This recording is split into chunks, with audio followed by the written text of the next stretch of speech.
हमारे जीवन में धर्म और संस्कारों का विशेष महत्व है। वर्तमान समय में युवा पीढ़ी को धर्म, आध्यात्म और संस्कारों का ज्ञान होना भी अति आवश्यक है। समाज में एक सकारात्मक विचारधारा को जागृत करने एवं युवा पीढ़ी को हमारे रीति रिवाज, परंपराओं, लोक संस्कृति से जोड़ने की दिशा में वरिष्ठ संपादक आदित्य नारायण उपाध्याय द्वारा सार्थक प्रयास किया जा रहा है। गणेशोत्सव के दौरान धार्मिक ग्रंथों में वर्णित कथाओं का संगीतमय प्रवचन देकर युवा पीढ़ी को धर्म और शास्त्रों से परिचय कराने की अनूठी परंपरा वरिष्ठ संपादक श्री आदित्य नारायण उपाध्याय जी द्वारा शुरू की गई है। धार्मिक आयोजनों, गणेश उत्सव, नवरात्रि या फिर कोई रात्रि जागरण की भजन बेला, इस दौरान धार्मिक कथाओं और पुराणों के प्रसंगों से युवाओं को धर्म और शास्त्रों का ज्ञान श्री उपाध्याय जी द्वारा दिया जा रहा है। हिंदू धर्म, रीति रिवाज और संस्कारों के प्रति सम्मान करने की राह पर चलने का संदेश दे रहे हैं, जिससे युवा पीढ़ी भी संस्कारवान और परोपकारी बनकर अपने परिवार और समाज की सुरक्षा कर सके।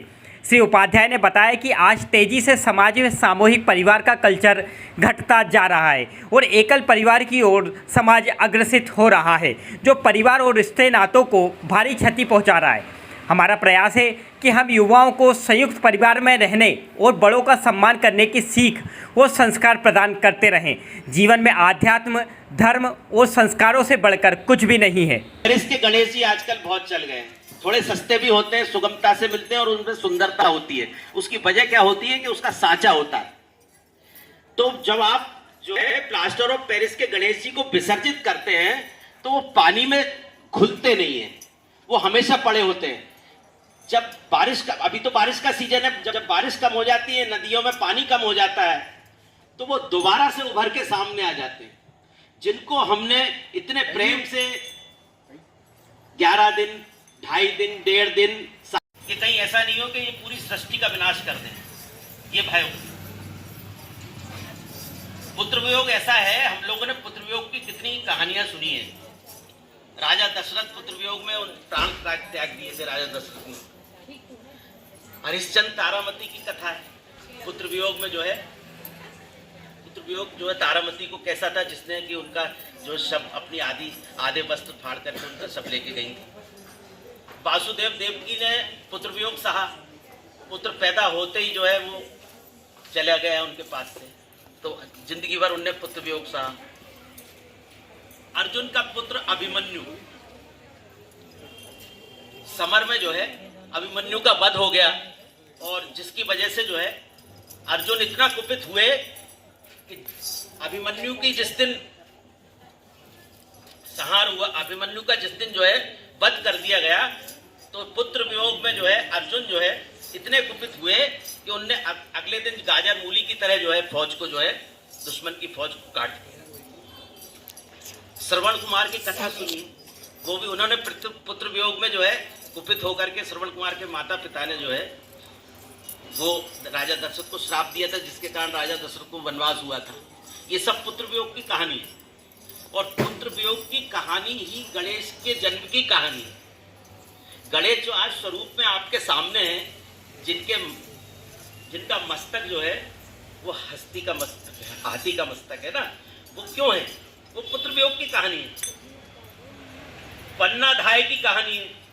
पन्नाधाय ने अपने पुत्र को जो है राजा के पुत्र की जगह सुला दिया, क्योंकि सबको मालूम था कि आज रात को दुश्मन जो है राजा के पुत्र का संहार करेगा, तलवार आकर मारेगा। लेकिन वो जो है वो अपने राज्य के प्रति इतनी समर्पित थी, इतनी देशभक्त थी कि राज परिवार का पुत्र जो है वो नहीं मरना चाहिए, अपने पुत्र को उसकी जगह सुला दिया पन्नाधाय।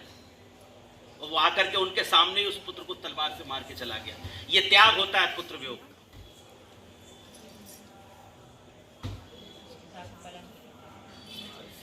शहीद राजगुरु सुखदेव और भगत सिंह,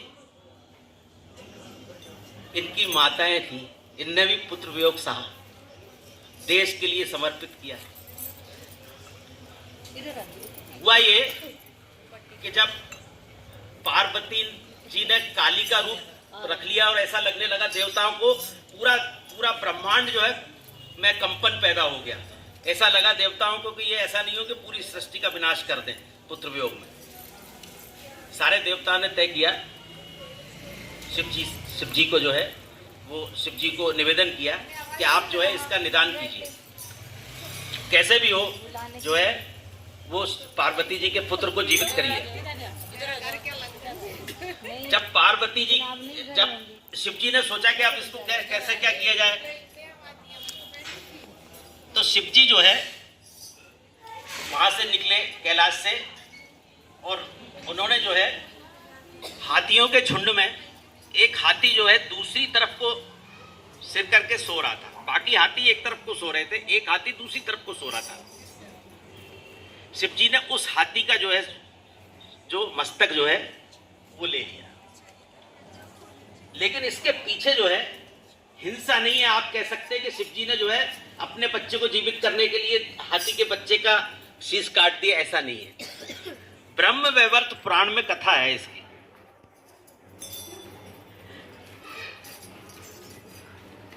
एक बार जो है दुर्वासा ऋषि जो है वो भगवान विष्णु के पास में दर्शन करने के लिए गए थे। तो जब वो दर्शन करने गए तो दुर्वासा ऋषि की तपस्या से प्रभावित होकर के विष्णु जी ने उनको एक फूल दिया, कमल का फूल। बोले ये फूल आपके मस्तक पर रख लोगे तो आप सर्व पूज्य हो जाओगे। तीनों लोकों में चाहे कोई देवता हो, चाहे कोई राजा हो, चाहे कोई प्रजा हो, सबके लिए आप पूजनीय हो जाओगे। दुर्वासा जी ने सोचा कि मैं तो भगत आदमी हूं, मैं तो बाबा आदमी हूं, मुझे सबसे पूज्य होने की जरूरत नहीं है, मैं तो खुद भगवान को पूजने वाला हूं, मैं देवताओं से क्यों पूजूं।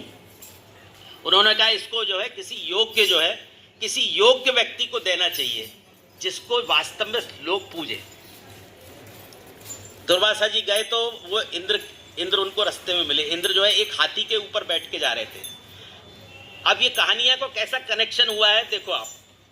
ये कहानी जो है गणेश जी के जन्म कथा से कैसे संबंधित है, अब ध्यान देने की बात।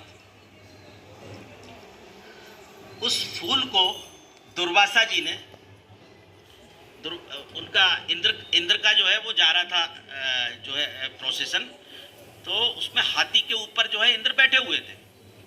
दुर्वासा जी ने कहा कि रुकिए आप, हम आपको कुछ देना चाहते हैं। तो उन्होंने अनसुनी कर दी। फिर आगे कहा, 3 बार कहा। जब 3 बार कहा तो दुर्वासा जी हाथी के सामने आ गए। इंद्र ने कहा कि भाई क्या बात है, आप क्यों रोकना चाहते हो मुझे। बोले ये मैं फूल आपको देना चाहता हूं, इस फूल को मस्तक पे आप रखेंगे तो आप तीनों लोक में जो है सर्व पूज्य हो जाएंगे। इंद्र तो राजाओं का देवताओं का राजा था, वो तो पहले से मद में मस्त था, उनको खुद को बहुत ज्यादा अभिमान था। उन्होंने फूल तो ले लिया, लेकिन कहा कि मैं तो वैसे ही सर्व पूज्य हूं, मुझे इस फूल की आवश्यकता नहीं है। उन्होंने उठा के जो है मजाक में उस हाथी के सिर पर वो फूल रख दिया, जिससे कि सर्व पूज्य हो जाता है। जैसे ही वो फूल हाथी के सिर पर रखा तो हाथी के अंदर जो है एकदम से बल आ गया, वो अपने आप सर्व पूज्य हो गया, भगवान का दिया हुआ फूल था। तो हाथी ने जो है चिंगाड़ लगाई। जब हाथी ने चिंगाड़ लगाई तो इंद्र जो है गिर गया हाथी पे से, इंद्र हाथी पे से गिर गया तत्काल। अब वो हाथी जो है वो चूंकि वो उनके मस्तक पे जो है फूल था, तो हाथी जो है सर्व पूज्य हो गया। वो हाथी वहां से चला गया इनको छोड़ के। अब इंद्र हो गया अपमानित। वो हाथी जो है वो जाकर के वहां, चूंकि सबसे ज्यादा सर्व पूज्य था, तो वो हाथियों के झुंड से अलग सोता था।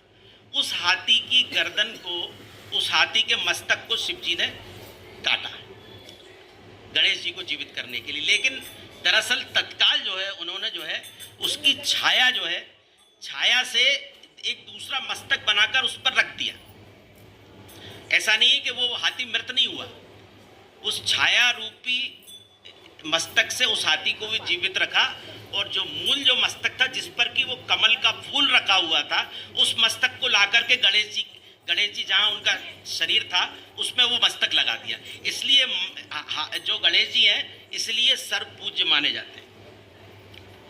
गणेश जी के सर पर रखा, गणेश जी उठकर खड़े हुए, पार्वती जी का गुस्सा शांत हुआ, और तब से गणेश जी जो है सर्व पूज्य, सर्वमान्य, देवताओं में अग्रणी हैं, और उनकी पूजन से जो है हमको रिद्धि सिद्धि प्राप्त होती है, बच्चों को शिक्षा प्राप्त होती है, ज्ञान के देवता हैं, इसलिए जो